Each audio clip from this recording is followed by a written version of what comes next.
The following podcast contains spoilers and adult language. Listener discretion is advised. Hey, this is Rupert from Survivor, and you're listening to the Showdown Podcast.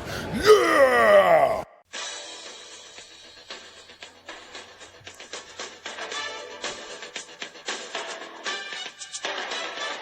The Showdown Podcast presents the Survivor Series with Corey Miller, Vic Miller, Brad Scott, and featuring the Cult Cinema Cavalcade. This week's episode, Fletch.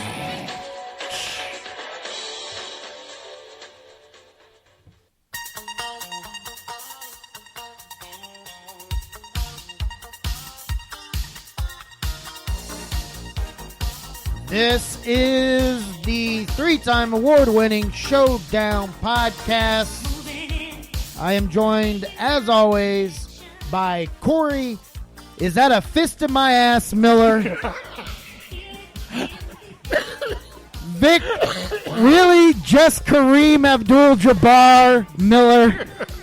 And I am Brad, junkie on the beach, Scott.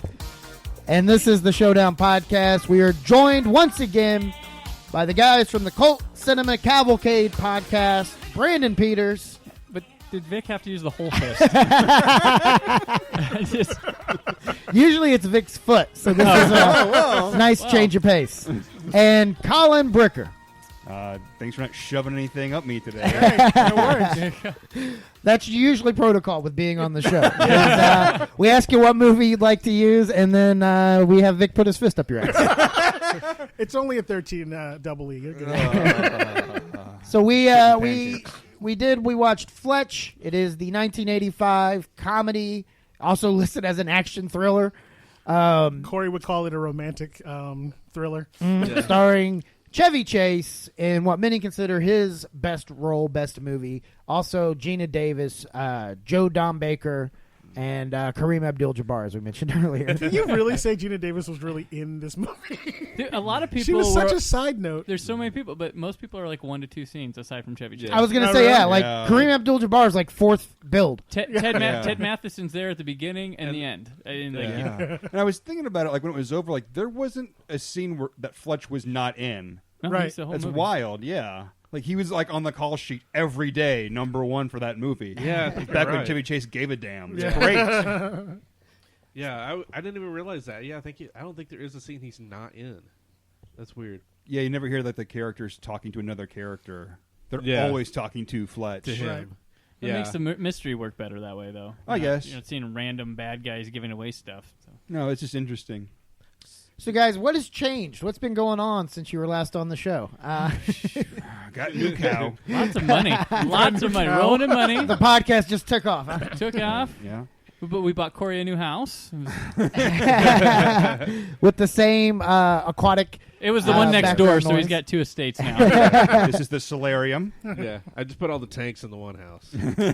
Now, you guys are the Cult Cinema Cavalcade podcast. You go back, similar to us, you go back and watch older movies and give your inputs on them. Have you had any guests on your show? 1 or 2. Yeah, we had a few guests on the show. No, we try. I mean, we do some ourselves. Sometimes we get guest heavy. It just kind of comes and goes in waves. But we've had like John Roca from Collider on, Scott Mendelson from Forbes, Christy Lee from the Bob and Tom Show has been on. I love Christy Lee. Great. Yeah. And other people, people who maybe you don't know do things like Justin Beam. We've had. He's done a lot of like Blu-ray extra feature producing stuff, and he's been in charge of like re-releasing movies in theaters nationally before. And Troy Brownfield. Troy Brownfield is a comic book artist or comic writer. He's done for Dynamite Comics and things like that. And He's currently doing Spark Shooter, right? Spark Shooter. It's a local, based off like a local band from the early 2000s in the Fountain Square. It's very niche. It's very niche. Wait, it's a comic book? Huh? It's a comic He book? releases like pages, kind of like. But based off of a band from Indianapolis? From Fountain it's a Square? fake band. It's a fake band, but it's Oh, okay. it's based on like the kind of tribulations of like the early 2000s, like being a local band in like Indianapolis and playing. Things like that. It's Oh, very yeah. niche. You can make that for a comedian, but his only superpower would be to do a lot of drugs and try to get free drinks at the Ugly Monkey. All while hawking his super T-shirts. You buy this shirt and a drink, and we'll talk. You guys had like real guests with like our guests start off with he's a local comedian from Indianapolis. Those aren't bad. Yeah. They're great, they're hilarious, but we all have the same credibility. But We talk hope to a they lot don't of hear people like across the country. Yeah, we talk too. across the country. We won't do it in like person. Of course, we don't fly people in. So you guys use Yet. Skype. Yeah, we do use Skype. Yeah, We do have to Skype. Corey. Yeah, I know. do you so what do you do a specific genre, or how do you decide on the movies we you're get going to hung choose? up in the '80s a lot. It's not And I try to intentional. like We do vary too. it, but We have there's the same so much. problem. It was the Coke age. There was so much crazy stuff being made Yeah. all the time, and it's really in the '80s. Like I say this with like the '80s, like horror genre at least too. While maybe the movie's not good or maybe not scary, they're entertaining as hell. Yeah. I mean, there's like a fun factor to a lot of the '80s movies, and like sometimes when you get like the '60s, like a bad movie could be like funny or it could be like really boring. And there's '90s ones too, but sometimes I don't think that we're really there with like the '90s because the craziness. '70s like movies like that, they were bleak, so they weren't. Yeah, very much there's fun. like a lot of bleak stuff. There's bad in the '70s, but it's hard Yeah. to find. And we mostly like to go for stuff where it's like someone's failure, not like intentionally bad made movies like they Yeah. try to do on like the Asylum movies on Sci-Fi and stuff like that. We don't do Sharknado. Yeah. Have you done Masters of the Universe? We haven't yet, so it'll come Yeah. around one day. Yeah, we have a list of things that we want to get to, and that's I believe that is on there somewhere. Well, I just got to let you guys know Do not touch our thing. we are the kings of the Masters of the Universe podcasting. Well, then you can't touch Rhinestone. Yes, you can have Rhinestone. That's a yes. deal. That's Okay. That's a deal. If that tells you where we stand with our MOU. See, we call it the MOU around here. Dolph Lundgren. We've had him on the show. We have not, but so Burt Reynolds, and you'll have Dolph Lundgren. There There you go, yes. I think we have a better chance, though. I have a feeling Dolph's going to be at Horror Hound 2017. We accurately did predict a guest at Horror Yes, Hound. we did. Oh yeah. Amanda Beers. No. From Cujo. I'm blanking Oh, on it her was name. Dee Wallace? Dee Wallace. Dee Wallace. So we did Cujo, 2 weeks before Horror The Hound? week before. Week before, leading into Horror Hound, and we recorded like that week too. Yeah. And we were talking about how we were going to Horror Hound, and then as we're talking about Cujo, we're like, well, we know the one kid went on to be on Who's the Boss. We're like, I wonder what Dee Wallace is up to now. And I was like, we'll probably see her at Horror Hound in 2 weeks. And then literally they announced, like, hey, we just got a new guest. It was like Dee last Wallace on minute. Horror. It was last minute that they added her. I was like, holy shit. My favorite Horror Hound moment with their announcements was last year, and they're like, or no, it was 2 years ago. They're like, we are announcing Paul Rudd, and it was like, and then like 6 hours later, Paul Rudd has had to cancel.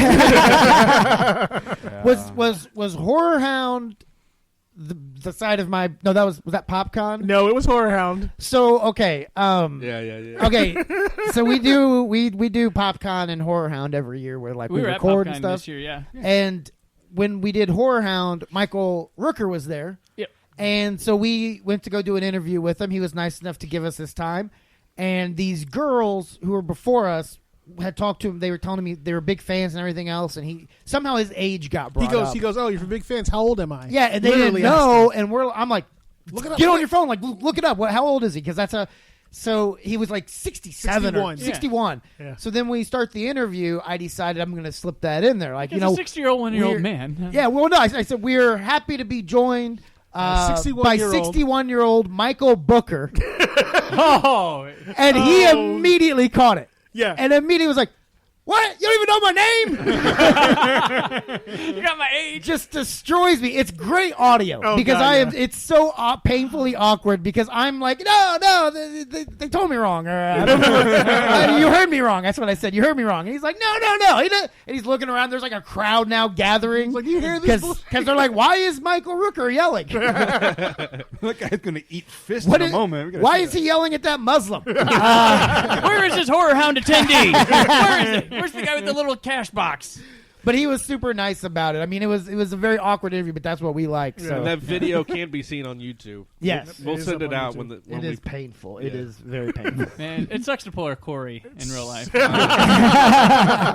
Well, when I was standing behind the camera when he said it, I go, "Oh shit! I hope he didn't hear that." And Oh, he heard and it. Then he heard, and I was like, "Oh." But here's the God. thing, and I did not know his name. but I did know him. Like Guardians of the Galaxy. Cliffhanger's one of my all-time favorite movies. Have you ever seen Henry, Portrait of a Suicide? Yes. Oh my yeah, gosh, like, he's amazing. He's great in everything he does. Yeah. And so, but I was so focused on the age joke Yeah.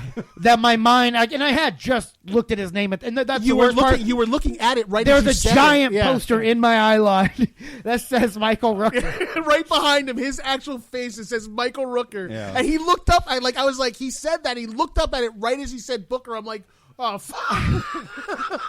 And I knew too. I was like, oh, I hope he didn't hear that. Man, he was having a rough day. Because Cullen works at a TV station, and they interviewed him, and you said like one of the worst. Oh, the guy. Oh, that's you from Guardians of the Galaxy. as a character. Like, Yeah, he didn't know his character's name was Yondu. He was like, yeah, that's you from Guardians of the Galaxy, and your character there. Like, fuck. do you like Applebee's? I do. I always get the appetizer sample. Yeah, half-price appetizers. And as much as he wasn't great at interviewing, he'd be the best person for that, unfortunately. So. And as though probably the most awkward interview I have seen was when I took Jamie Kennedy to Fox 59 for the morning show, and the guy is like, of course you're well known. You shot the Stardom with your movie Scream, and who can forget that big climactic scene where it's revealed that you're the killer? And he goes, no, that wasn't me. I wasn't the killer. And he's like, no, of course you were. You're messing with me. No, of course you were. He goes, no, I died in it, man. I died in the movie. Like, before the killers are revealed. And then the guy started confusing him with someone else. I can't remember what it was, like Seth Green or somebody like that. And like, he's like, yeah, and then you did the other thing. And he's like, bro, are you confusing me with Seth Green? Oh, it was great. Well, I'm glad Jamie has that after the KTLA New Year's Eve disaster he had. That guy should have just backed out of that interview right then. He's a strange guy. Going to the next segment. Commercial. I'm off the film Tremors. It's Austin Powers. Oh, no. Idle Hands? Weren't you on Buffy? Did you play a werewolf on Buffy? I had a show on Clueless. You were great. All right, are we ready to get to our do new it. segment? If Corey doesn't murder, we're going to give it one more chance. Okay. Corey's picks, we give Corey the budget and the year, and he tries to figure out how much money the movie made. Mm-hmm. All right, so this is 1985. May 31st was the exact release date, and the budget was $8 million. How much did the movie make? 35. All right, he is saying 35. That is a plus 27. Drum roll, please. I think it is a drum roll. $59.6 million. Damn. You are really bad at this. This was the height of Chevy Chase fame, and you thought he made $27 million over. Well, All right, so 51. So you were a minus 24. I was close. I was closer. You're what? That's I was closer close? with that one than any of You the were other like ones. halfway. It's still a 50%. You fail. Yeah. Well, I know back in your day they only had pass-fail, and There's no bell they also curve. only had a schoolhouse. Like, it was just one room. our abacus only went up to 20. The school marm. That's what we needed. All right, so let's If you can't hire a 20, you were bragging, and no one likes a bragging. We all had to save the damn chalk. So let's get into was tight. let's find out everybody's history with the movie Fletch. And now the Showdown Podcast history. All right, Vic, This is my first time seeing it. when was Really? that? Today. Today. All right. Brandon? I can't recall the first time I watched it, but I've been watching it for years and years and years and years. So All right. Colin? The last time I watched it, it was probably on VHS. Oh, wow. So I haven't watched it in a while. Corey still has it on VHS. Now, was that also the first time, or did you see it in theaters? I did not see it in theaters, no. Okay. Corey?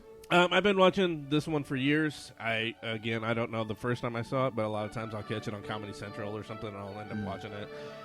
So yeah, I've been watching this one for a long time. Watched it for the first time at about 3:45 today. wow, I had a stint where I actually watched this for like a couple weeks in a row, researching for a script. This has been the Showdown Podcast history. Was that All for right. Blinded by Rage? No, I had a my friend Maranzio and I were working on trying to get like a TV thing going for him, and we thought a week-to-week kind of Fletch show in the vein of Lost. Oh Jesus! It was those early 2000s then. Yeah, this was like 05, 06. We'd drive around trying to come up with. We never got up anything, but I was watching Fletch to keep my brain going. But he's doing good. He's on Lopez now on Nick at Night TV Land. So, Nice. yeah. Corey, do you want to take us through All right. Fletch? Since Vic's Forrest Whitaker is acting up, I gotta take this one. And we start out on the beach. It's about Fletch. He is a news reporter. Real quick. Yep. This you guys are listening to this in the first days of February, right? I don't know. Yeah, around there. Kind of feel like we did it backwards. Maybe like The Last Dragon would have been a more appropriate movie for February. Fletch seems like a really white movie for us to be doing during Black History Month. There's one. There's a dude on the beach, right? And Kareem Abdul-Jabbar. Kareem Abdul-Jabbar. The only thing the only thing that could have made this more white was if he would have been wearing a Kurt Rambis jersey on the beach. Well, he talks about they need a power forward at the time, and the power forward for the Lakers was Mitch Kupchak, who was white. So. Well, yeah, and all the basketball players in Fletch's imagination, they were all white as well, except for Kareem. As we see in the sequel to Fletch, Chip Dream's white a lot. He just played like Chevy Chase. We know where he stands. Yeah. So Fletch is out on the beach. He's undercover researching a drug trafficking thing that's going on out on the beach. So he's posing as an addict, and he's talking to Sam, who is the owner of a restaurant. It's like it's a shack with his name on it. Yeah. I'm not quite sure what that thing was. And Maybe it's beachside rental. Yeah. And it's played by George Wendt from Cheers. In a beret. Norm! Yeah. They probably shot all his shots in the same day, I would imagine. Oh, yeah, all the beach was one day, Yeah. Maybe almost two. everyone could be shot in one day on this movie. Yeah. So he's trying to get more information, and what's his name? Tim Matheson. Yes. Strolls up and says, "I need to talk to you." He's like, I'm a handsome man in Alan a suit. Stanwyck. Yeah. I'm a handsome man in a suit underneath the boardwalk. With $1,000. What could happen? Yeah. And I'm not asking for a blowjob. I was going to say, this had a chance to go Basketball Diaries real quick. He's like, I just want a Sandy Handy. Let's go. Sandy Handy. Sandy Handy. Wow. They were at the beach underneath of the pier. I am Sandy keeping that. Handy. I am keeping that. How have I never heard that term? Sandy Handy. That's You want a Sandy Handy? amazing. No, I don't. I don't want to get burnt on my schlong. No.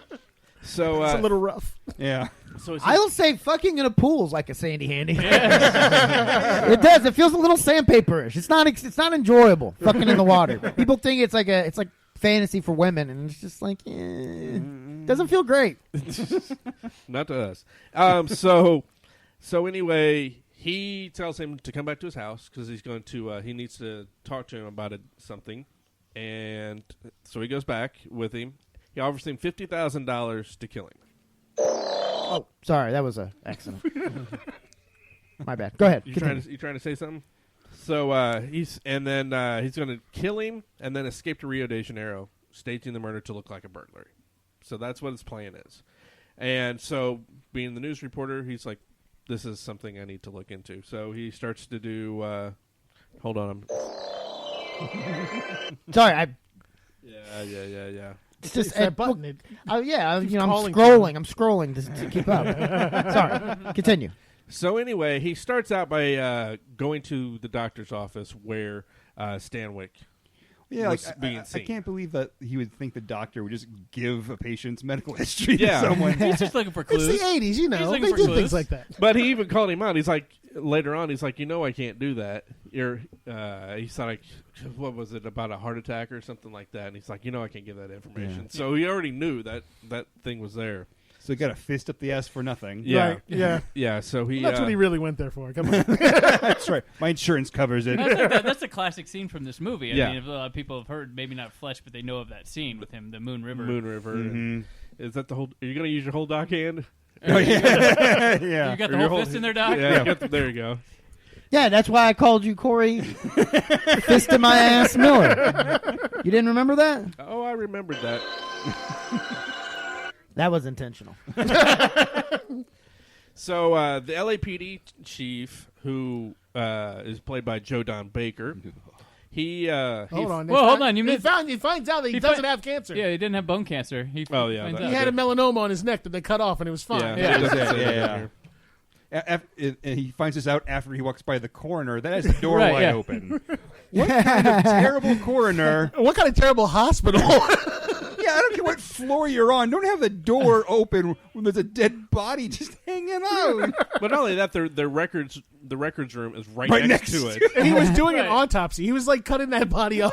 Like, there's a window where the records are kept where you can look at the autopsy. Who's in the record? And looking at records, looks up like, oh, good, they're cutting open another John Doe. Anyway, back to work. Who was that? It's And a they're all- badly planned building. Yeah, exactly. Well, that doctor ended up going in there later and was eating in there. Yeah. Well, That's he's always got the a joke. body. The core. Yeah, I was gonna say- movies are always eating. They Jay- stick the donut on top of the Jason stomach. Goes to Hell. Just The one dude, the black dude who's in like everything. He's got like a whole sandwich. Yeah, right? yeah, yeah. Sandwich, yeah.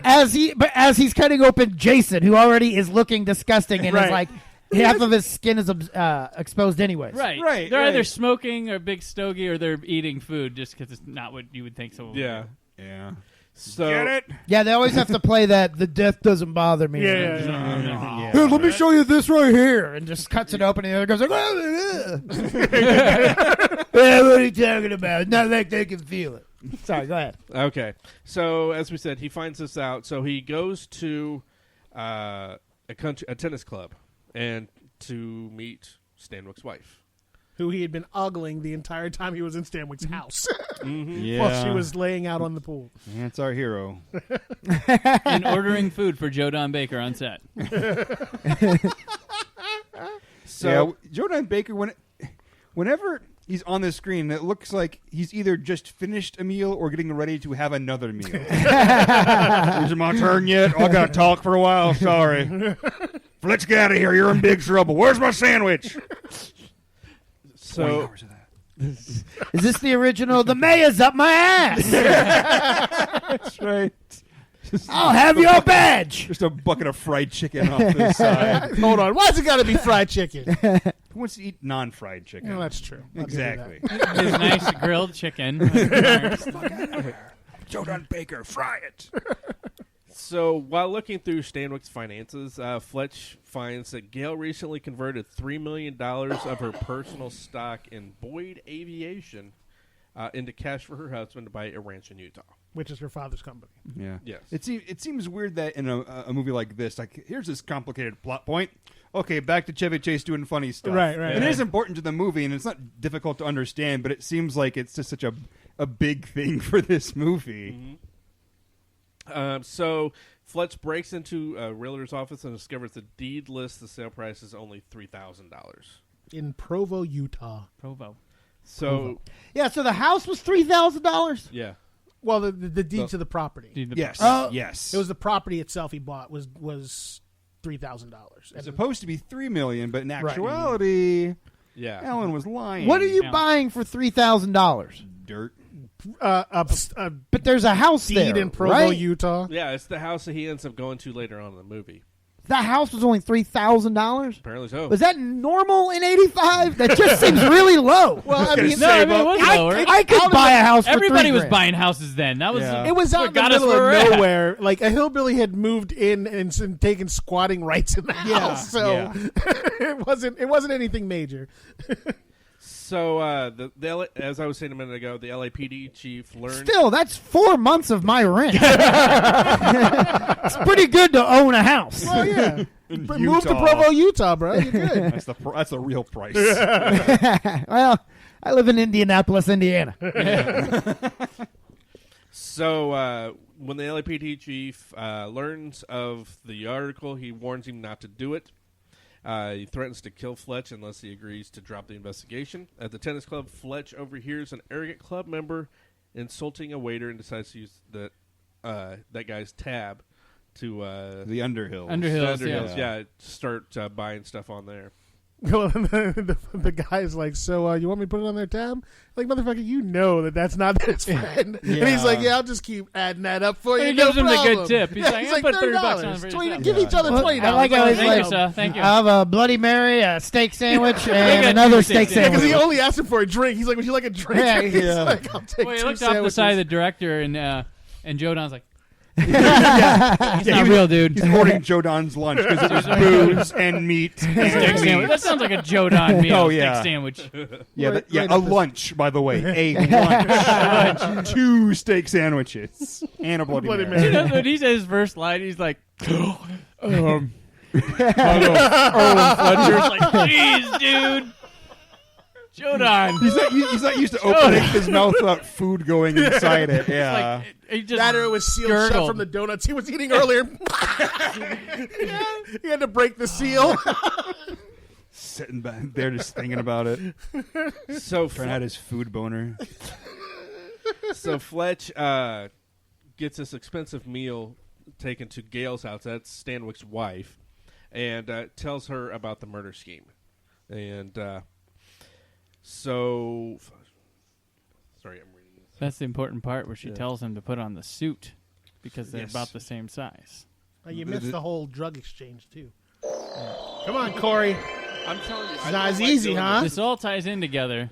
This is why don't you take it? So Fletch watches Stanwyck make a suspicious briefcase exchange, which is the drugs that he's been muling back and forth. He's got a private airplane and he's been flying back and forth to Provo, Utah, supposedly, to visit his family or whatever. And he's been taking drugs to South America and bringing them back. And he ends up being the connect that Fletch couldn't figure out was bringing the drugs to the people on the beach, but still didn't understand how all this stuff went together. Yeah, it's crazy that these two seemingly... Yeah. Like, why the hell would you pick this? Like, you just happen to pick the one guy who's going to pull all of this shit together off of the beach. And who was already working on the story to Like, begin with. Yeah, like, you should have just given him $1,000 and walked away. Well, nobody fit his. He was looking for someone in his stature. Yeah, so that's why he true. pulled Fletch. That's true. I thought it was just because he was like the least looking homeless person on the beach. It looks like he was just wearing clothes that had been in the wash for a while. Yeah, You know, this guy will be all right. everyone else is like got like holes and they're tattered. And they're slipping under newspapers, but then there's just a guy with a sweatshirt. Yeah.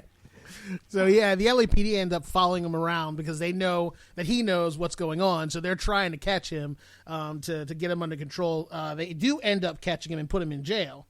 And the chief threatens to shoot him, stab himself with a switchblade, and no one would care. It's a dark scene. Yeah. It's a really dark It's like scene. there's something wrong with this whole thing. 'cause Well, like that's the only time that he's scared in the whole movie. I And- really wanted to start yelling "White Lives Matter" at that moment because it was like really bad what he was doing to him. Yeah. Like I could I felt his pain. like he's had a gun pointed at him multiple times in this movie. That's the only time where he's like actually scared about what's happening. Well, that's why it qualifies as a thriller. You're right. You got it. They had to pull the thriller in there somehow. They're like, just stick a gun in his I was face, like thrilled 500 as hell. Well, there Put it are on the crazy box. moments like with the Dario Argento style dog that just like rips through the window and like goes there. yeah. When he's What looking the at the real estate office, like holy crap. You thought you This is a flashback to Cujo. yeah. Like things escalated quickly. What the fuck? He was looking through some papers and a dog went through a window. It opened the door with its mouth. Like, I only see that like Dario Argento used to do crap like that with dogs. Yeah. And it's like I only see it there, and then Fletch was like inspired by it or something. They're like, we need a dog that can open a door with his mouth. Yeah, excuse Anybody me. got one of those? Oh, I need a dog and some crystal meth. And not exactly in that order. Get Vanity on the project. Animal consultant vanity. What do we need to get this dog going? Just give us some crack. Here, give me the crack. I'll make sure the dog gets the crack. Why is that dog glowing? Yeah, that was the fake glass that jumped through. Right? Oh, it was. That was double pained. We're gonna have some people on our ass in a moment. Let's finish the shot. Get into George Wentz Coke stash and get. He was hiding it all underneath. He's got that enough anyway. He was hiding it all under the beret. That's right. They're like, we don't know where he gets his up from. He's like, well, he keeps taking his hat off. That's where it's Yeah. It's like, oh, look at my hat. It's so dirty. Oh, this stupid hat. Then he has all the energy to sit there Did he on ever the beach. stand up? No, No, he didn't. no. Joe Dot at least stood up. Yeah, the very end of the movie, we see him walking, so we know he's Oh, okay. ambulatory. But most of the movie that you see him, he's just sitting there in his beret, thinking of being in Boston or something. Most likely. So they end up. He's investigating the cops, the drug dealers, like the everything is going around this huge circle. He's figuring out. So he ends up going back to Provo to try to figure out like what what's his fuck's name is Stanwyck's up to. Like he still hasn't quite figured out what he's doing. He just knows now at this point that Stanwyck is involved with both the drug dealing and, for whatever reason, trying to kill himself. Yeah, he wonders what his part in the whole thing. Yeah. is He's like, he doesn't understand why. Yeah, why was I pulled into this bullshit? So he goes back to Provo's and he talks to Stanwyck's parents. His dad looks like he was about to blow him and shoot him with that damn shotgun. But like, Stanwyck real had said quick. his parents were deceased. And Yeah, that was so like, oh. When he finds them, he's like, so tell me a little bit about your son. They're like, oh, yeah, he's here all the time, every other weekend with his wife. She's great. And he's like, the chick from L.A.? She's like, no, the chick that lives here in Provo, Utah. Yeah. And he's like, hold up, this motherfucker's married already? Well, he went to her house beforehand because there was that woman connected with him. Right. And then there was nobody there, and he got chased out with a shotgun. And then he went to the parents' house because my favorite 3 words, Mom and Dad in Provo. And he went there, and then he found out that woman was his wife. Right. And the funny thing is, like in the 2 wedding pictures, Alan Stanwyck is in the same pose in both the one with the wife Where it looks like he's completely gassed. Yes. Yeah. He's like, why am I doing this again? Oh yeah, this bitch is rich. That's why. So he finally figures out, okay, so he's married already. He's been married for 8 years. He's what do they call it? Bigamist? Yeah. So he's a bigamist. No, polygamist. Polygamist. Okay. Polygamist. What's a bigamist? A bigot. Oh, yeah. No. That's Corey. Well, there's a line that You only marry like another race or something? There's a line. I think it's bigamy because there's a line after he goes back to L.A. He's talking to Stanwyck's other wife and shows her the picture. She goes, thank you. He goes, well, that's bigamy. Well, maybe bigamy is where you have 2 wives and they don't know about each other, and then polygamy is like yeah. I think you're right. Sister wives, old sister wives. Yeah. Gotcha. We figured this out now. Why are you looking? Or we think, or maybe we think we did. And then if people are listening, are like, someone's like, you guys are all fucking wrong. why doesn't anybody know what bigamy is? Idiots. I know what it is. I just Wikipedia'd it while you guys were talking. If only we had this Actually, thing where we I could look paused it, and then you guys acted like you knew it. Bunch of assholes.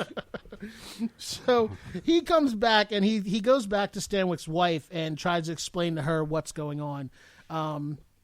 And he, in the meantime, his boss at the newspaper is pissed off at him because he thinks he's not following the story he's supposed to be doing, and he's off on a whole other thing. And he knows that I've kind of end run this thing back into the story that you want. Leave me the fuck alone and let me figure this out. Right. So he goes back to try to talk to the wife again. By the way, bigamy is the act of going through a marriage ceremony while already married. Polygamy is the practice or custom of having more than one wife. Or So, like Corey, I was sort of right. Okay, so they were both like that. That covers both bases, I guess, because he's done both of those things. Well, yeah, you do the so you could do you can have the polygamy, but you got to do the bigamy. But you also don't necessarily have to have the polygamy to do the bigamy. Can't have the polygamy without the bigamy, but the bigamy can stand on its own. Yeah, There we go. Another wrinkle to the movie. As if there weren't enough. We've got like a whole Room 207 thing going here with this movie. We're going to uncover all types of shit. So he goes back to talk to. By the way, there's a TV show about like it's like the Toby Keith guy who has a bunch of wives. Now there's that one called Big Love. No, that's not Big. Big Love had like the dude from Office Space looking guy. No, the one I'm talking about is a reality show with the dude who looks like he's like Big Love had Bill Keith. Paxton. He looks like his name would be Keith Urban or Toby Keith. But You're talking a country singer. But you're talking about the reality show, though. Yeah. And you're talking about. There's a reality show about bigamy. Yeah. Or whatever. Polygamy? Oh. Yeah, I think it is that Sister Wives. Yeah, that's the name That's of it. because that's the dude. Yeah, he looks like a country singer or like he's in a Creed cover band. Apparently, there are no other options for these women. He's got his arms wide open. Yes. They want a little bit of that Kardashian money. That's all that is. Cody Brown. God damn, that sounds like a country singer. I left my wife's. Okay, go ahead, Vic. So, sorry. Fletch is kind of getting an idea of what's going on here. He knows that he's running drugs. He knows he's flying them back and forth. He's come to the conclusion that there's something going on with this airport thing. So he does go back to the airport to try to find out who he was flying with, and that's how he comes across the other wife. And that leads him to believe that he's trying to ditch out with the wife, but he still doesn't know that he's trying to kill him. Which he goes back to the current wife, which is the rich bitch, and goes, there's something going on here, and he's obviously hot on her anyway. So he goes and talks to her. But before he does, he orders lunch for them in Cabana 1, which he figures out is where she's at. And he orders lobster thermidor, 2 bottles of Dom Perignon. Caviar. Beluga caviar at $80 an ounce. Only like that. 3. Or only yeah, two but or only 3 yeah. orders. Yeah. 3 ounces, that's what it was. And has it delivered. And she answers the door in her towel. Like, Yeah. Oh no, Has she no looked fucking like she idea. wanted. She looked like she wanted the D from the get go. she's like, I ain't seen my husband in a while. I need the D. We're not talking about letterbox, Corey. At NKO Gonzo. Oh, we got it in there. So he sits down and talks to her. He starts talking to her about what's going on and tells her what he found out, which was that she gave him $3 million. He went and bought a $3,000 property. She's like, no, he didn't. I saw the deed. He's like, no, here's the real deed. He shows it to her. She's pissed. And I think that opens the door to like, fuck it, I'm just going to fuck this guy then because I don't care. He's trying hard enough. She shouldn't get that mad because we all know women be shopping. That's not the first time she got $3 million from Daddy. This was actually the inspiration for Sinbad. He saw Fletch. Like, that's what I'm going to do.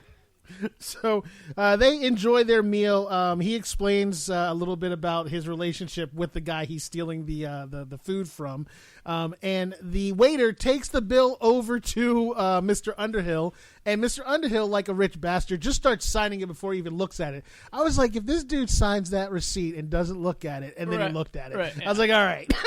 Because he almost did it. Yeah. And he's like, who's had all this food? He's like, oh, they're over in Cabana 1. So he goes over to talk to her. Friend. He's like, we don't have anybody here. We don't have friends. No, he's like, I don't have anybody here this week. So apparently he's been doing this shit. It's not out of the ordinary. So he goes over to confront him. When Fletch realizes he's up the shit's creek without a paddle, he goes to jump out the window, and she gives him a suit, like her husband's suit. Because he'll They're stand the out in same the white. size. He's not going to stand out jumping out a window in a suit without the suit on even, just hold him over his The shoulder, window's on jumping the out the other window. side. The front door's there. The window's Then the dude wasn't going to see him anyway. Why did he need the suit? Conveniently placed suit. Yeah, just to point out again that he is the same size Right. as Tim Yeah. Matheson's character. And that is where he decides that he understands what the hell's going on, even though we still don't. At least I didn't. I don't know if you guys got it at that point, but I still wasn't. I literally didn't get it until he like spelled it out about the suit thing. Like that didn't even. It didn't even drive home to me until he actually confronted the dude about it. But prior to confronting him, he went back to the beach. He went back to his roots. He went and talked to Gummy, the black dude who kept being beat up by cops like nonstop. Yeah. This is like art imitating life. But you notice they had Or art predicting life. You notice they had a black cop beat him up. Yeah. I think they were trying to be slick. Yeah.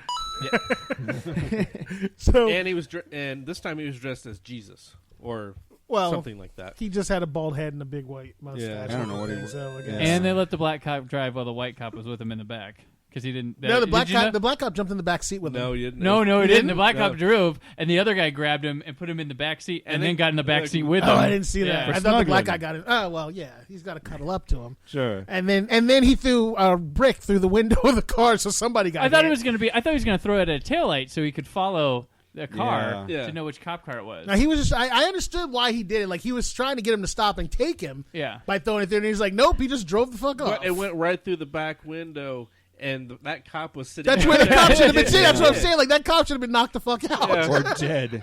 Yeah. Oh no, I've thrown some pretty big shit in the back of a window, and it didn't break that easy. Those cop cars are weak. So he goes and talks to. He ends up going back and talking to Gummy, and he talks to what's Big Sam. Big Is that- Sam. Yeah. All right, so Sitting Boy over there, he talks to him, and he convinces both of them that they're going to turn state's evidence. He's like, Yeah. yeah, I just talked to Gummy. Gummy's turning state's evidence. evidence. You might want to get on this. He's like, but if you get to it first. So he ends up taking them both in because they're going to testify against the cop because the cop's forcing them to peddle drugs. So he goes and does that. He goes back to his editor and tells him, look, I figured out what's going on. Here's the story. Don't run this shit till after midnight for whatever reason. His boss is like, why? And he's like, just don't do it. And he takes off. He goes and confronts Stanwyck about what's going on. Did we miss the chase? The get out of town. Yeah. Wound up at the Boy Scout convention. Yeah. Is that what it was? A Boy Scout convention? Something like, I wasn't sure what it was. What the hell that was? Yeah, he steals the car. Well, the cops are after him. They show up at his house. Like one of the best songs. Yeah, in the movie. he shows up at the house and he runs off. He pulls around the corner, jumps out of the car, and like commandeers his kid's car. The and kid's drives stealing off. a car. And the kid's kid like, the kid was hotwiring this ain't it. even my car. Yeah. He's like, I don't have a license. He's like, neither do I. So we're good. Yeah, What do you like to play like it was a game with the cops? He's like, that's my coworker over there. He's like, hey, how you doing? Watch, we're gonna do this thing where we get behind him. Oh, that was great. Like I've seen that in another movie. I can't remember what it was, but where they like got in front of the cops in the truck and then like swerved back behind the truck as the cops drove off. Except he caught back up to the cops. I'm like, if you're trying to get away from the cops, why would you catch back up to them? Hold back and get Yeah. lost in traffic. I honestly thought, like, when he pulled off, it looked like he was pulling, like, off the off-ramp or something, Yeah. but then he just, like, sped up and got right next to the cop. he gets over like, hello. yeah, it's like, you could have gotten away scot-clean free, like, and no problems. Like, Well, just you're went after knocking him. every cop down and just increasing the amount of charges that you're going to get. Which, you know, by the end of this, he wasn't charged with jack shit. Oh, I would have yeah. been under the jail. It's like, you're an investigative reporter, but the law is the law. Like, you were speeding, reckless endangerment, like, when you have- assaulting a police officer. But when the chief of police is like corrupt and behind all the stuff, I mean, that You still broke the law. The law's the law. You still hit that cop But in the back of it's the head with a Fletch. rock. Vic, the law is the law for you. Oh, that's true. Get out of town. Us white guys, we live a different north life. to Alaska, south to Rio. But if they wouldn't have caught up like that, they wouldn't have been able to flip like 3 cars though. At the end of this thing. They're gonna say they would have made even more in the budget then. Yeah, I know. And you would have been even more wrong. Oh yeah, It's that's crazy. true. This movie was made. chocolate. And the like almost all the big like major songs are about the actual character Fletch. That's crazy. I didn't notice that. Yeah. Like the beginning is like the bit by bit. That's a song about Fletch. Yep. The get out of town like that. Like in the credits, it says get out of town, and it's like Fletch song or something after it. And then there's So it's like moving out, parentheses. yeah, exactly. Yeah, and then there's the Fletch theme, the do do do do do do. Like all of these are written specifically for that movie, and they're all like pretty good or at least memorable. Some of the score sounds like a Super Nintendo game. Like, is this Fletch or a Super Nintendo game? Is it F-Zero or These Fletch? were the years that the keyboard guitar was popular, Oh, so yeah. everybody Oh, yeah. was composing everything on keyboard guitars. Well, they did it really well in this movie. But no, that chase leads to that convention, and that is like, because you're like, how's he gonna get out of it? Like, Yeah. what's gonna? And then the respect the police officers, the hug of it. So that was it. Just Well, he gets the. What I thought was funny about that scene was he puts on the outfit, which he just happened to find a jacket that fit him. He grabs the tray and he's like, "Would you like more coffee?" He's like, "Sure." He like picks up the coffee and like runs around and puts it right back on the table. And then he grabs the old guy's soup and moves it over to this guy's table and gives him water. I'm like, what the fuck is he doing? it's hilarious. It's just, I love it. Everybody in that room is like, what's going on? I really think that they did not tell these guys what was going to happen. They're like, oh, here's what we need. We need you guys to do this scene, and don't worry about it. Just, just play along with it. And he comes in and just starts fucking with them, and they're all like, we don't know what we're supposed to do. Well, now. it's great to actually see physical comedy that isn't just like it's a ball shot or it's a head shot. Right. Don't get me wrong, that's hilarious. But it's nice that there's other stuff. Yeah. Well, I'm really surprised that the cops found him in here. Because they didn't really see him go in the back door. Well, they probably were surrounding all buildings and just searching for, and then one's like, "Hey guys, go over here." I guess that's like 3 of them showed up, I think, maybe 4. I just don't understand why it took them so long to get through that crowd. Like he was sitting there, and they're like literally going any way they could through the table without going. Has an old towards him. person ever hugged you? Good luck getting out of that.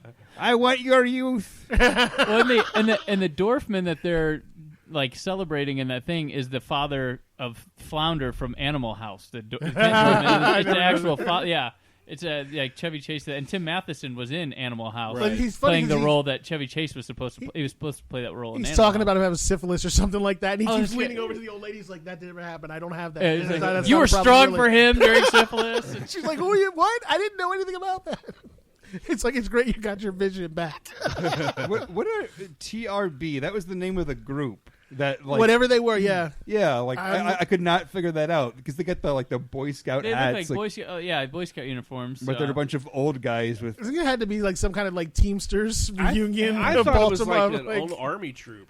Oh, maybe no, because but none of them had like military out. Like it was just the hat, and they were wearing like suits, but It there was was like no regalia of any kind. it was like attached a to it. moose lodge or Yeah. something. Right, That's what yeah. it kind of seemed like. I was thinking it was like some kind of like old Teamster thing, like some kind of like union, whatever. I don't know. I still don't know. I'm sure if we were trying to look up TRB, we'd find out. But how would anyone ever be able to find that? That's a damn mystery for the ages, I guess. Corey told me to leave my phone at the door. They put it in this aquarium. That phone's still going to work, right? That one's got water in it. Don't care. I've got rice too. That's how we eat the fish when they die. Seems like there'd be an easier way to store a phone. But what do I know? I got nothing. Is this some made up? I Yeah. guess that's less fun. But Well, that's Flesh. He makes up a lot of shit. So it You're plays right. along with the movie. you're actually seeing the movie from his perspective. That's why he's in every shot. It's actually a dream. Regal Boys.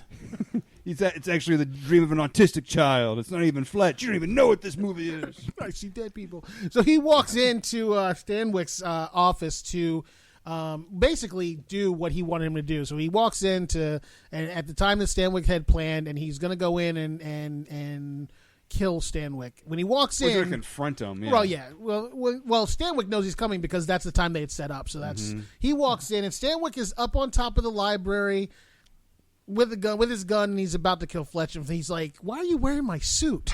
Yeah. He's like, "I don't understand." He's like, "Well, I love the scene where he's like, yeah, well, your wife gave it to me after we were in bed or something like that." What did he say we were in bed together? Well, when the wife shows up there, because Fletch told her not to be there, but she was there, and surprisingly, he's like, and he said, "I figured it out. You know, when my wife, My wife. my wife." he does it better. My wife, when your wife, after we slept together in bed, she said we had the same build, which I imagine is just from the waist up. So he's got on his suit, and he's like, "So I guess you were just going to kill me, throw me in the car, burn me alive, burn me up, and then fly off to Rio." He's like, "But before anything happens, you need to read that, because if anything happens to me, this is going to get delivered to whatever." So he starts reading the letter, and the letter basically spells out the entire evil plan that he had. just his side of the plan. Yeah, Just his side of the plan. So he's like, "You're going to do this, you're going to do that, you're going to fly off with your wife right after you killed me and made it seem like you died, and he's like, and your wife is in a Motel 6 in Provo, Utah, or something like that." He literally had every bit of that dude's plan spelled out, exactly where they were going, what time they were doing, whatever, everything was there. And he's like, I met you 4 days ago. He's like the This greatest. has been years of my life. You figured it out in 4 days. He's a journalist. yeah. Not a detective, a journalist. Undercover investigative journalism, man. They will go to great lengths. Apparently. Guy's a goddamn superhero. That police department should hire him. Yeah. But as he's going down this list of atrocities that fucking Stanwyck has come up with, the police captain shows up. Oh, I'm here. I just got done with my sandwich. It's when he walks on the screen, it almost looks like he's pulling up his pants from the Duke he left. And wiping the grease Got off crumbs him. in the guy's mouth. I was promised another steak sandwich. That's going to be a double flusher. I'm real sorry about that. What movie are we shooting now? French fry taters. So he walks in with the gun, and he's telling him, he's like, "I'll take care of this." So Fletch clues him in on what's going on, the fact that he was going to take off with the drugs, the money that he fronted him. He was going to take off with the $3 million, fly off, and leave him holding the bag on the whole drug muling situation with the Colombians. And he shoots him. Yeah. There's no real problem. He's just like, "Fuck you," bang, and he's gone. He So said, "Stop talking. Time for eating." Bang. your mouth's for eating, not talking. Don't interrupt when my Bang! stomach's talking. You hear that? So he just kills him, and he proceeds to try to kill Fletch, and apparently that downward strike she was practicing in the beginning of the show was strong enough to knock his ass out with a little flimsy like racket. That's a bad take. That's all that is. It didn't even break. It didn't break. He just hit him over the head with it, and he fell out. Like I figured that thing would have broke. Yeah. So that's the most unrealistic part of the movie. Exactly. So then he goes and then he's sitting around and he has a lighter, he throws it at the fireplace goes boom on Joe Don Baker. Joe Don Baker goes, oh, and then it's kind of the end of the thing where they have the story down and Fletch gets to take his vacation and then they're on the beach and it's like, oh look, we're together now. Until Fletch too. I'm going to take him to play basketball. That's how it's done, Vic! He's still got the music playing! Our hero commits credit card fraud and the movie's over. All right, we're going to take a quick commercial break. You're listening to the Showdown Podcast. After these messages, we'll be right back. Yeah.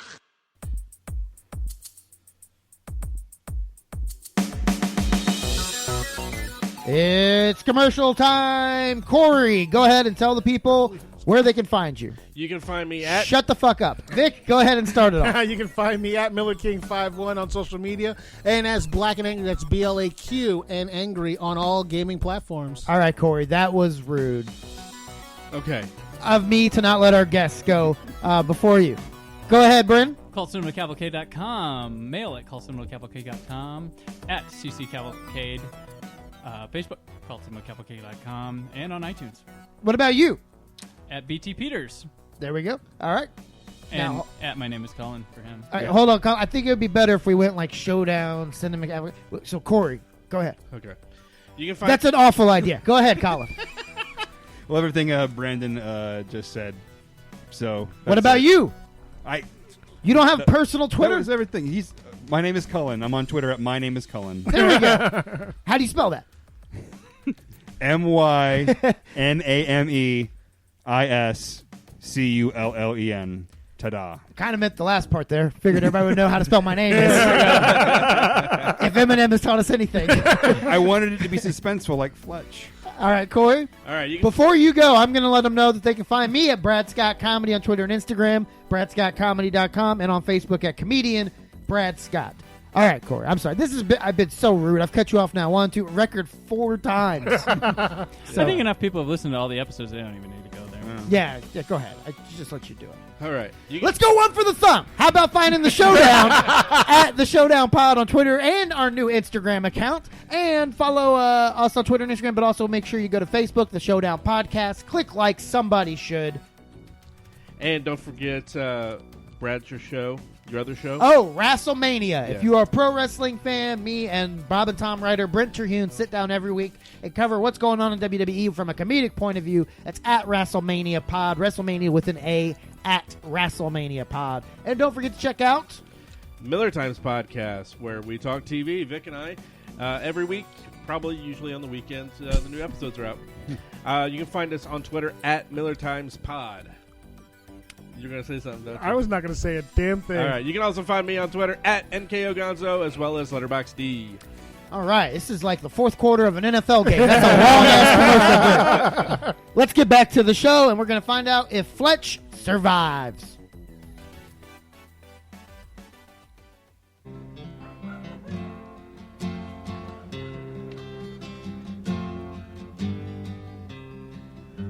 Welcome back to the Showdown Podcast. This is a Chevy Chase song called Colorado. Musician Chevy Chase. It should have been named Provo, Utah. It should have been. Yeah, that would have been good. Or Wally's World. So, wait, no, it was Wally World, right? Not Wally. No, it was Wally. It was possessive, though? Wally's? Yeah. I said Wally's World. Yeah. That's how it was? Wally World. I think it was Wally World. I don't think it was possessive. Wally. Yeah, I don't think it was a He world. didn't own it. It was just named after him. Exactly, yeah. I don't think it was I don't think it was apostrophe S. All right. That's the B-side. This is surprisingly a 3-time award-winning podcast. we if it's not surprising, one of our awards was best intro, which means the rest of it was awful. But you guys nailed the start. So we I've been talking about Fletch, 1985 comedy action thriller. Could you feel my air quotes? Yeah. We are here with the guys from Cult Cinema Cavalcade, Brandon Peters and Colin Bricker. We appreciate you guys being here. Let's go ahead and have our guests start off. Whose pick was this? I think it was us. It was yours. Yeah. So rightfully we'll have you guys start. And does it survive or not? Me or you? You each You get a go. Yeah, you each get picked. pick. Do it. You lead. Do it. You're a leader. Fletch. As I said, we kind of figured out the alpha of the show. He's the first round. I don't know. Gosh. Okay, so Fletch. I best for me to go first because I'm the obvious one. I help pick it because I really like this movie a lot, and it's a movie that at first I really kind of was like, it was okay, but the more you watch Fletch, the more it starts unlocking. Because the first time you might miss a bit, focused on trying to figure out the mystery. The mystery starts to become like more clear after views, and the quips get funnier. It gets a little more silly, childish, and I think it's really good. And one of the things I said about it that I think's maybe underrated is that it's a movie. It's like a really great detective movie because we actually see a guy researching, investigating, like using deceit, and thinking quickly on his feet, improvising situations. He's finding conspiracies, links to things, and it's done through a silly thing with Chevy Chase actually for once being a competent person and not like a buffoon like he is in most of his movies. He's actually the most competent person in the movie, and he's really smart. We see things from his point of view. We never leave to just see a phone call between Joe Don Baker and Tim Matheson to just kind of like dispel the mystery a bit, but we see him put it together, and in the end, we're so close to figuring it out with him, but he's got the last piece because it's his, he's the one solving the mystery. And I just think it works really well as a detective story. And I think I like Chevy Chase's quips. And I'll say it's the best. Well, it's the best Chevy Chase movie, but maybe not the best movie he's in. That could be up for debate, but I strongly recommend it. I think it gets better. It's one of those movies that gets better the more you watch it. Okay, and Colin? I really like the physical comedy in this.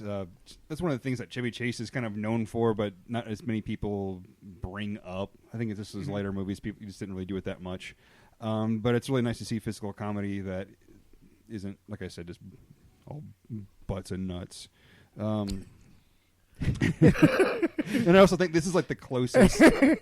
This is like the closest of all his characters to him, like to his actual personality. I think. Where he's funny, he's clever, but he's also kind of a dick. I think he's probably more of a dick in real life than in this movie. It's well documented that Chevy Chase is a pretty big dick in real life. Exactly. But for whatever reason, in this movie, it's endearing. Like I said, our hero commits credit card fraud at the end of the movie, but we just think, oh, that Fletch, minute by minute. And that's the other thing. The songs they're pretty memorable and pretty awesome. So it stands up for me. I still like it. All right, I'll go next. Did not. And I think it's kind of what you said. First time I saw it, comedy doesn't age well. And I think had I seen it when I was a kid, I would have had more of an appreciation for it. Okay. But there was no nostalgia for me with the movie. And I'm going in watching a 1980s comedy in 2017. And I tried to keep as much of an open mind, but it just wasn't for me personally. Now, if I watch it again, I'm not going to say I wouldn't like it more. Right. It's a bit loaded and layered, and that maybe the second time you watch it, you don't like it. But I'm just saying, like, it's the first time there's a lot coming at you. It's surprising there's that much mystery in a comedy. Yeah. It's very plot heavy. So it does not hold up for me. So Vic or Corey? Vic, go ahead. Why me? Because he's dying. He's dying. I'm over coughing. Get an EpiPen. All right, fine. Final episode. Fine, I'll go. I have always liked this movie, as I think I said before, and just watching it again, it still holds up with me. A lot of the jokes still make me laugh. The memorable quotes, Moon River and whatnot. That stuff still holds up with me. I still think it's funny, so I say yes, it stays. Vic?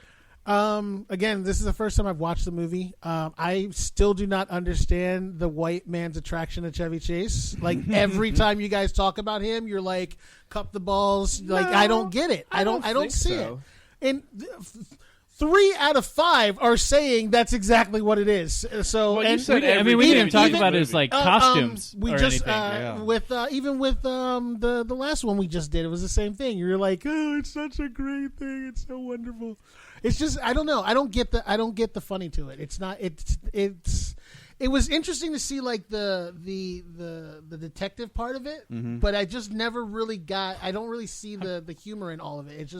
It literally was like the white version of Beverly Hills Cop to me. He ran away because he knows he fucked up. That's what I was thinking too. That it was the white Beverly Hills. Yeah, Cop. like even some of the music like had the same like beat patterns as like because Beverly Hills Cop, like there's like I don't know if it's quite as like interwoven like the mystery. Yeah. You know. Yeah, I think but Beverly it's Hills more still, on the surface. It is more on the surface. Yeah, it's a little easier to follow, but it's Beverly Hills Cop's higher on the action and a bit more with the physical comedy type things to it. But it's just, I mean, I think some parts of it I did find really funny. It's just, I guess I'd have to see it some more to really figure out if I could like it. But on the first run, Well, can we acknowledge I just don't think so. he fucked this whole segment up by should have let Vic go if you knew you were going to agree with them. he did. Then we would have had two. No, and two. hold on. No, He I was did, arguing with him. and then you threw it back to him. But and then he fine. said, but then he said, "I'll take it." Then he started to go. I was about to. And right before he spoke, fucking Old Man River over here, Old Moon River, Oh, Moon River. jumps in, knowing he's just. You in your mind, the only chance we have for some suspense is if he says no. Because you know you're going to agree with them, which makes it 3, which makes it... Yeah, would have been great had we had 2 and 2, and you would have been able to take a minute and set it up, and you would have said, I watched it all the time. Missed opportunity. But it is a Survivor. Such a missed opportunity. How long have we done this show? What was it? Because look what it turned into. Quit pointing that out, too! God damn, you don't know how comedy works! You don't know how comedy works after 3 goddamn years almost. Almost 3 years. All right. And after watching a comedy. Yeah. Which we didn't discuss a lot of the comedy, and we didn't even talk about disguises and stuff. We were so talking about the plot. That's what I'm saying. This movie is, and the first viewing is like, boom, here's a lot of shit. And then the next time you see it, you know what the mystery does, and you'll see more of the comedy, and then you see more of the little inner work. The mystery really holds up. If you put it all together, it's quite. I actually did like the fact that what's his nuts? Stanwyck had on his outfit. Yeah. Or what it's what he thought would look like his outfit. Because Chevy had like a hoodie and a jersey, but he had the rich man's dressing up like that outfit. But he had like a brand new like jersey on. He Yeah. had like a weird green cap instead of just a baseball cap. And he had a blazer but instead of like the hoodie. Yeah. He was just trying to make himself look as much like Chevy when he walked in the house the first time as he did, when he supposedly came back this time thinking he was actually homeless maybe. I don't see how this guy didn't like notice he was around. Like he was literally never anywhere around, and he's literally like on his heels the entire time. And Stanwyck never notices anything until the very end. Like how oblivious can you possibly be? Yeah, where the hell is Stanwyck like this entire movie? Yeah. Like as no one said, like, hey, Provo and Rio and. Well, we know where his plane was because fucking Fletch is at it. Well, his wife doesn't know where he's at either, though. That's the thing, because he's doing stuff to prepare for this, right? And his wife was like, "I haven't seen him in this long," or So, I haven't seen him in 3 weeks. Like, why the fuck are you married to this dude? Yeah. You give him $3 million, he disappears for 3 weeks. Probably got a problem. She's the money, though. He's not the money. True. She's the money. Yeah. I can see if he was the rich one, but she's the rich one. Right. Yeah. And then he just bugs out with what was it, like 800,000? Was it even that much? Yeah, 800,000 from the drug dealers. Yeah. From Joe Don. Because $3 million in like Rio isn't enough. Like you can buy Rio for $3 million probably. Wow, that's pretty cheap. Well, he did get an entire plot of land for $3,000. That's true. So fits the story. So through the 80s, Chevy was in a lot of movies. Starting in 1980, he was in 3 of them. Caddyshack, as we all know, probably what his best one. The best movie he's in? It's in his top 5 probably. Yeah, I'd say top 5. Yeah. It's one that I liked him in. That helps. There's not many. That's a similar Fletch character, but it's like Fletch if like he was high all the time. That's kind of what that character is. He was in. He reteamed with Goldie Hawn in Seems Like Old Times, and Oh Heavenly Dog was the 3rd movie from 1980 where he played. He's Benji. It was basically that he was a cop whose partner died and was reincarnated as this dog, and they have to go and figure out. It's everything Turner and Hooch should have been. It sounds like like a few other. Didn't 80s. Disney make that movie, The Shaggy Dog? Yeah, but I was like, The same movie. Or The Sixth Man. Yeah, but he has to find out like who murdered him. I think so. Yeah. Yeah. Yeah. So the next year, So a dog has to solve a mystery. Dog Fletch. Yeah. It's called Fetch. It would have been good if it would have been a Rottweiler, and it would have been Forrest Whitaker, who was Trevor, you got to help me find who killed me. So in 81, there was 2 of them. Modern Problems, which is one that I always remember from a kid. I used to see it on HBO all the time. He comes in contact with nuclear waste, and so through the whole movie, he's got like a green glow to him. And I know when my dad told me about that movie. I said, "What? That's not a movie." And then I was just thinking that. Yeah, then we rented it, and sure enough, it's a movie. Yeah, and that was. I'm sure they wrote that entire script on coke. What if you could like move things with your mind, man? Well, that's not coke. Put it in there. Yeah, exactly. One guy was on coke. Yeah. The other guy was on downers. Yeah. Also, that year, Under the Rainbow, which is set in the 30s around the filming of Wizard of Oz, and he plays like I don't even remember. I think he works in a hotel or something that all of the Munchkin actors are staying in, and so there's a lot of Munchkin actors. That's one that's real fuzzy in my head. Is it a comedy or is it? I never even heard of that. I feel like it's a really sad movie. I feel like it's like his the Munchkins the were. The sound of that, I'm like, is that like his pennies from heaven? Is that what? Yeah, I'm trying. It's listed as a comedy.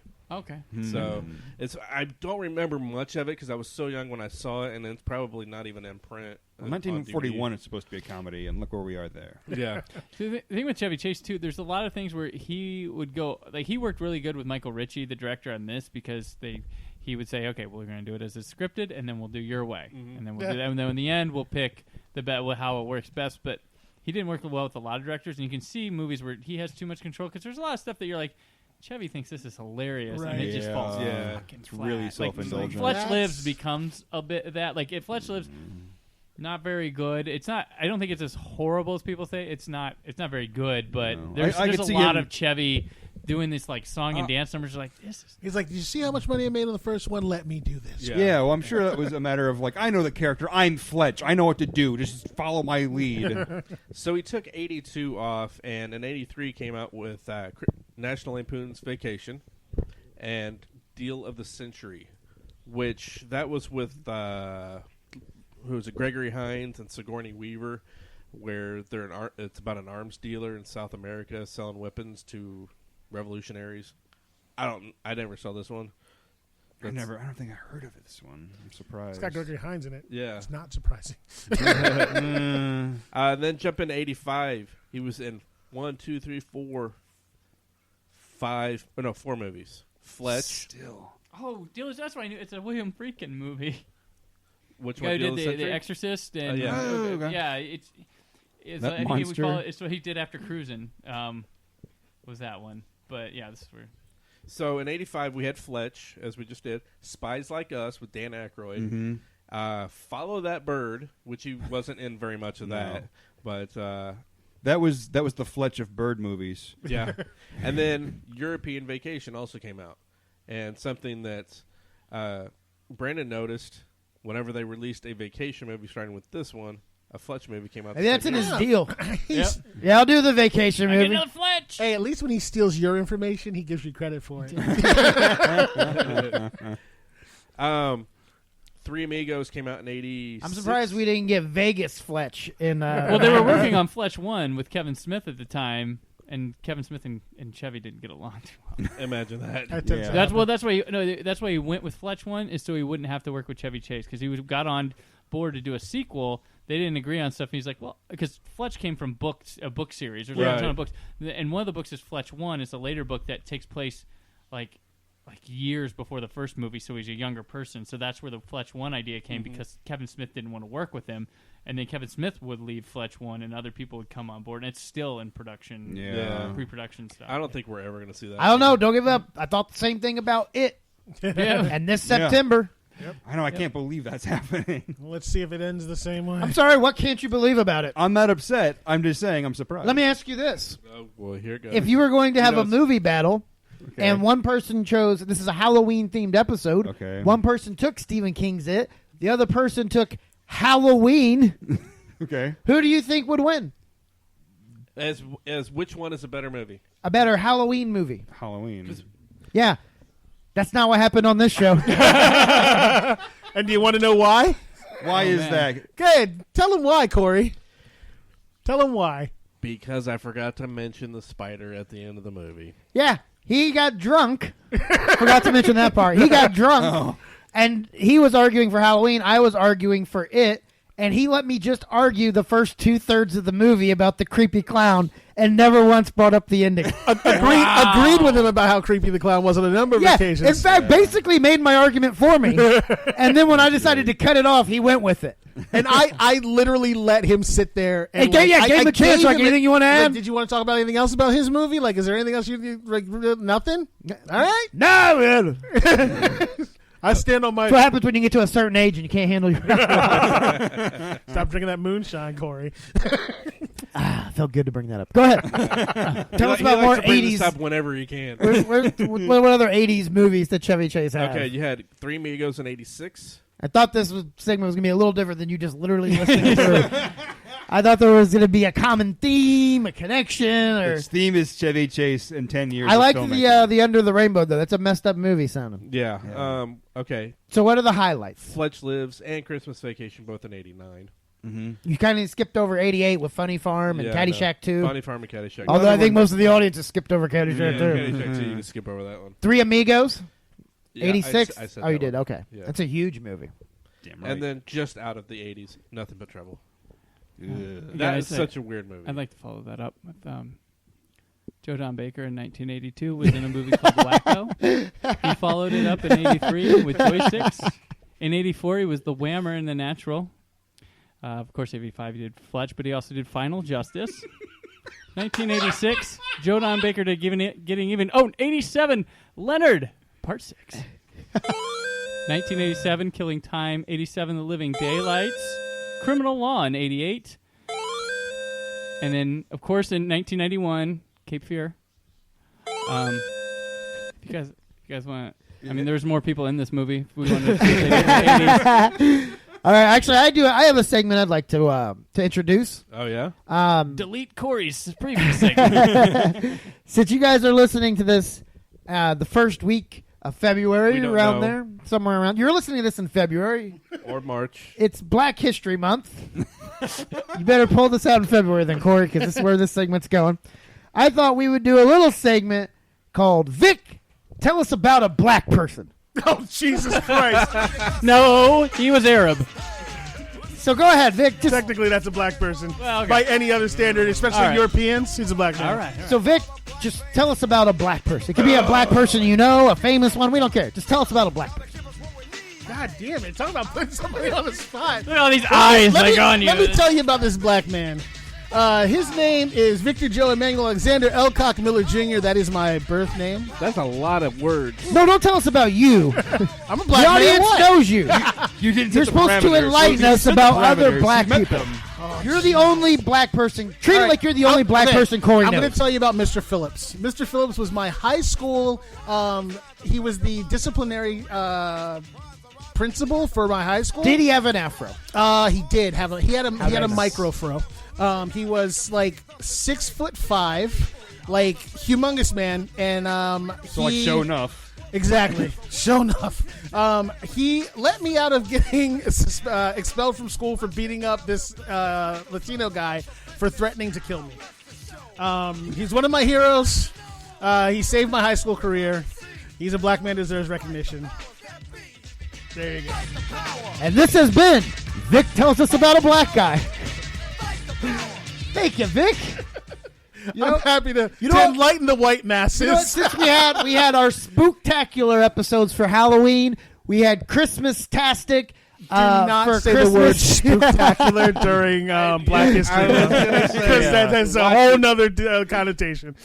What should we call February's episode? I mean, we're starting off bad with Fletch, but maybe next month we'll do. Next week, Vic talks about the bowling alley attendant that once saved his game by adding that extra pin on the strike to win the championship. Our Blacktastic series.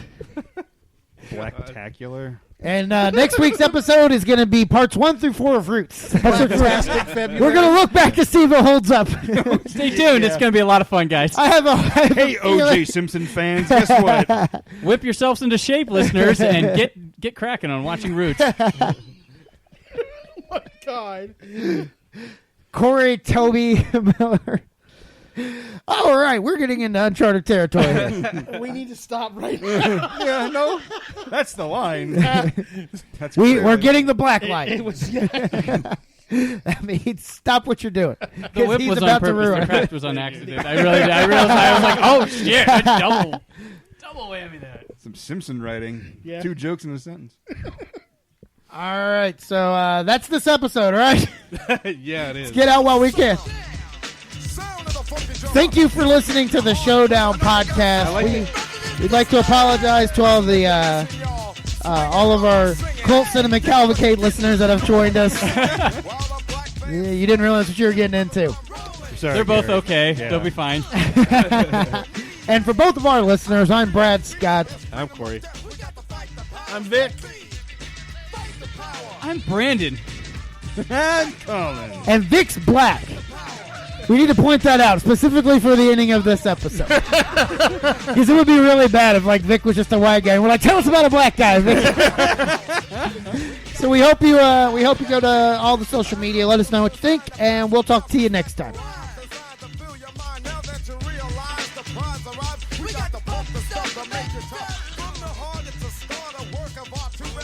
Trix tastes as fruity as it looks. And with their box and this disguise, I'll get a taste. Yes, officer? Those fruit-shaped tricks? Yes, sir. Shaped like real fruit? Yes, sir. With lemony yellow, raspberry red, lime green, orangey orange, and grapey grape? Yes, sir. But do they taste as fruity as they look? It's a fruity tasting part of a complete breakfast, sir. Tricks do taste fruity! Silly rabbit. Yeah, tricks are for kids. Yes, sir.